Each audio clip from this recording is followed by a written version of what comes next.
You're on CYInterview. I'm Chris Shandak, featured columnist Jay Bilstein is with me. With some government restrictions being lifted in the state of Nevada, will Las Vegas entertainers have the opportunity to finally open their shows again in some capacity? That is the question.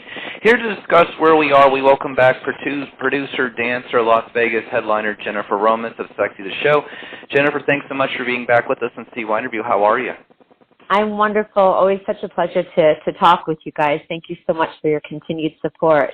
No denying it. You know, you're a Las Vegas headliner, Jennifer, and you always have so many interesting things to say. So, you know, with some of these government restrictions being lifted in the state of Nevada, where are we for shows? What can you tell us, gathering this information that was been put out in the last few weeks?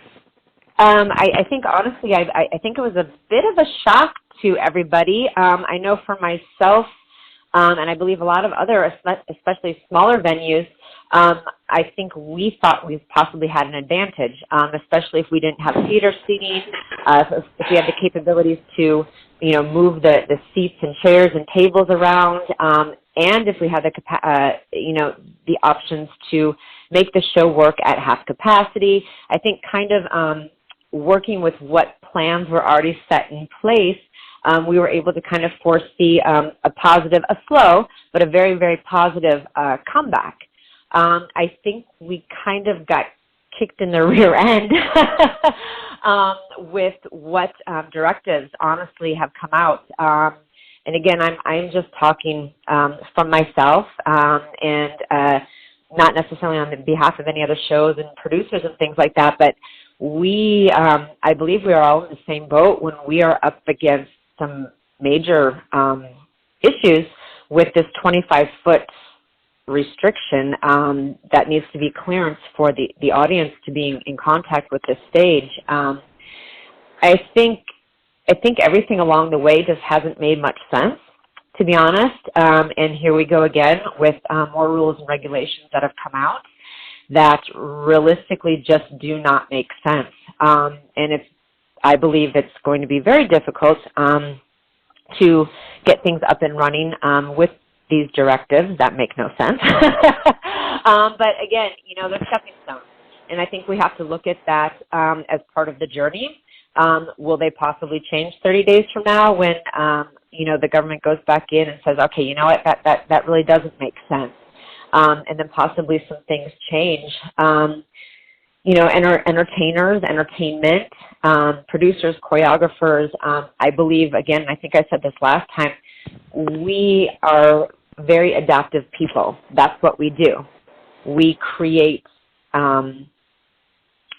what is being given to us to bring to life. So I don't think a lot of these restrictions and things are going to be deal breakers for a lot of us in terms of making the shows work with all of the restrictions. The bottom line, as we all know, is going to come down to how can we make things work financially for the best of our properties, our showrooms, our hotels, our companies, and things like that moving forward. There's a lot of restrictions, honestly, that do not make any sense at all. I'd like to just very quickly, then I'm going to throw it to Jay, so let's just break down some of these things. I think the major one, and make sure that I'm correct on this, is that the audience has to be 25 feet away from the stage. Is that the main one that you guys are wondering how is that going to be possible since there's a lot of smaller venues? Exactly. You know, again, everything else has been 6 feet all along, and you've got ambient entertainment out there right now, which is performing without masks at 6 feet apart. And by all means, I'm so proud and so happy for all of those people. This is not, you know, to criticize that. They're following the rules that have been set for them. But, you know, we've got bars open. We've got restaurants open where, again, no one's wearing a mask once they're seated, and their tables are 6 feet apart. We've got people walking up to bars. We've got people placing bets at casinos. We've got people gambling. We've got people doing all of these things, but yet the stage has to be 25 feet away from the first audience member, but the tables inside the showroom only have to be 6 feet apart. It just doesn't make sense.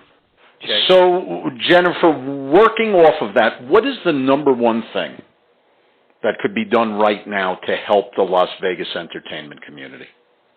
I honestly think there needs to be some form or committee group together that like really sits down and I don't know if that's with our state, with our governor, with what that group is, but that makes sense.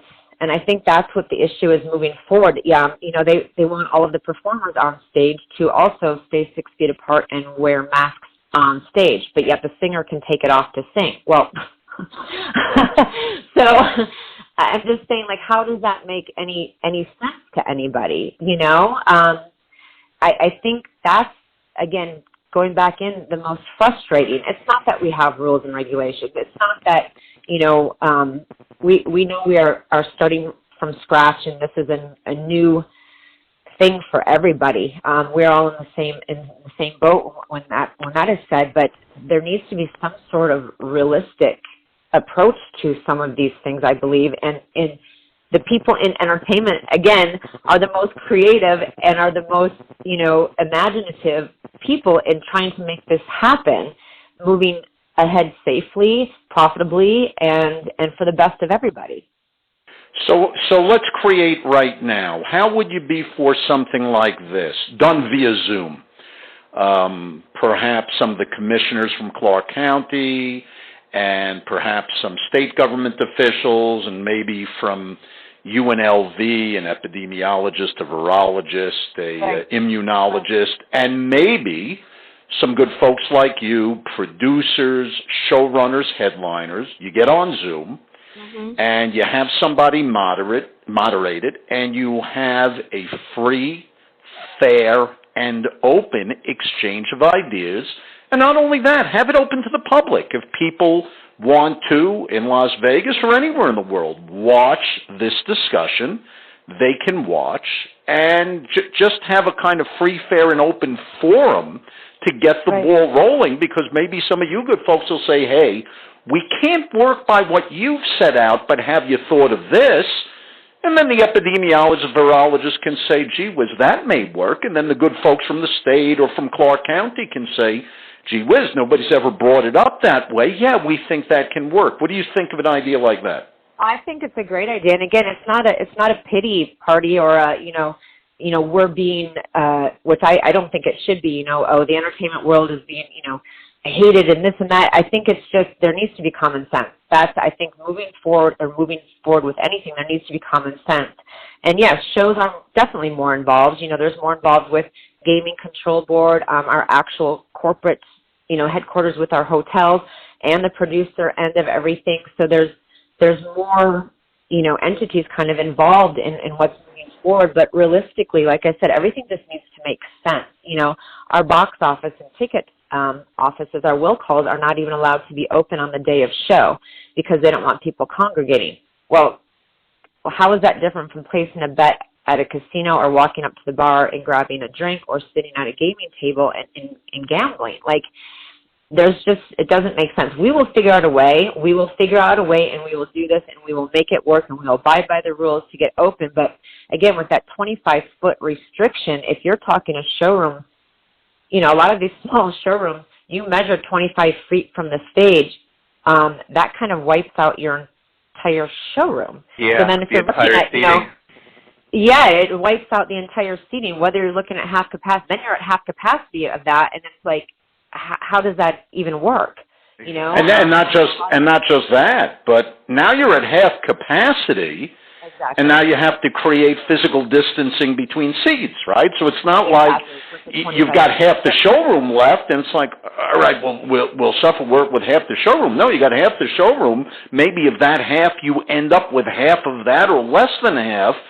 So now you're down to 25% occupancy. Have you figured out specifically in the case of Sexy the Show, what the kind of minimum occupancy you could have and still make a go of it? Yes, in our theater, we're about 260, so I think half capacity, we're about 140, 144 allowed in our showroom. Now, how we work that out with the 25-foot, restriction, that is being worked on. Each hotel and each property are going to be different because, one, each show is different, but two, each hotel is run differently. Some hotels are union properties, which counters into how we work these things out. Some hotels are not. Some hotels only have one show in them. Some hotels, some showrooms have, shows back to back. And all of those things need to be looked at in terms of moving forward. I think the idea, and everyone got excited, like, okay, shows can open, we have to follow these directives, and then, yay, we get to open. But then when you break it down and you really realistically look at all of the things that need to change and we need to be in accordance with, it does make it a little bit, tricky. Again, we've got technically 4 shows in our showroom back to back, and we are a union property, and all of those things kind of figure into each other. We've got to clean between shows. Each show has to present how it's going to social distance. Again, I do strongly believe that we are the most creative and adaptable people to make whatever work. Will it be the same show? Probably not. Will we have to make changes? Of course we will. But it's okay, and to get to where we need to go, those are the things that we're going to need to do to move forward.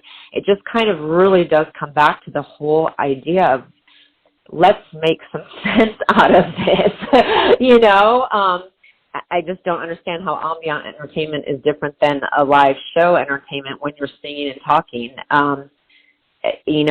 Why there has to be 6 feet versus 25 feet from the stage, even with plexiglass. Well, you know what? One thing you good folks may want to do, you may want to reach out to UNLV, get a hold of a couple of epidemiologists and infectologists or virologists, and say, look, help us create a plan. Help us create a scientifically backed plan where we say, hey, we have 5,000 square feet for seating, whatever it is, and based on science, not on guesswork, based on science, come up with a plan and then go to government. And I think these good folks in government want to do the very best they can, but these are very challenging times. Our city needs to be back up and running and, safely, most importantly, but we actually need to then be safe, Wearing lace masks are not safe. Wearing the N95 masks are safe. Taking your mask off to eat and drink are not as safe as, sitting in a showroom where it's monitored and you don't have to take your mask off. I mean, those are just obvious things that I don't... You're talking science. You're just talking science. And so, maybe that approach of getting some people with that pedigree out of UNLV and coming with a plan and saying, hey, good folks in government, we know you want everything back up and running. Here is the plan, and maybe that can act as a catalyst. One quick final question. Yes. Jennifer, do you feel like the upcoming elections will have a direct effect on Las Vegas, specifically in the face of COVID-19? I do. I think everywhere. Without getting into politics, we all know where things are at. And I do believe there will be some direct changes after that. So, like I said, we have to weather the storm. We're all going through things that we never thought we'd go through. But I believe this will also take us places that we never thought we'd get to. So we kind of have to be thankful for the struggle. That's my I guess, view in this is we have to be thankful for the struggle because without it, we wouldn't have stumbled on to new strengths. And you know what? I think if we embrace those things, we will be okay. I agree completely, and I would say while people may be kind of cloistered at home or quarantined or, cocoon, keeping away from other people, they probably want to work on their fitness because once Sexy the show is up and running and they get to go see it, they will experience some secondary effects, right? It won't be bad stuff like COVID-19, but it may include things like, heart pounding, dry mouth, a little bit lightheaded and feeling flushed. So I say to the good folks out there who are listening, and by the way, if they don't know how sexy, with 2 X's, Sexy the show is, they could hop over to your Instagram page, and all I could say is, get in shape before you look, because it will make your heart pound, so you want to be in good shape. And honestly, I do believe, with all of my heart, we are bringing Sexy back. I have a great relationship with the hotel. We are in close connection and communication, trying to work together as a team for the best of everybody. Westgate is my family. And, we all want to, I know they are taking special precautions as well to ensure everyone's safety, all of their staff, all of their employees, all of their entertainment, and all of their guests. and that's something to be very, very proud of as well. So we are going to come back. We will be bringing sexy back. Maybe not next week like I had hopefully planned. But we will. We will. It's going to be a slow road, I think, for all entertainment. And again, we just have to stand by each other, keep promoting each other, keep pushing each other, keep talking to each other. This is not a, show versus show, I don't believe, getting open. This is a, how did you do it? That's great. We're going to follow in your footsteps. Can you give me some advice? Let me tell you what we're dealing with. And if the more we communicate and the more we talk with each other, I think we've got a better success rate for all of us coming back bigger, better, and stronger one day. Well said, Chris. So for Las Vegas headliner, dancer, producer Jennifer Romas, featured columnist Jay Bilstein, and CYInterview, I'm Christian.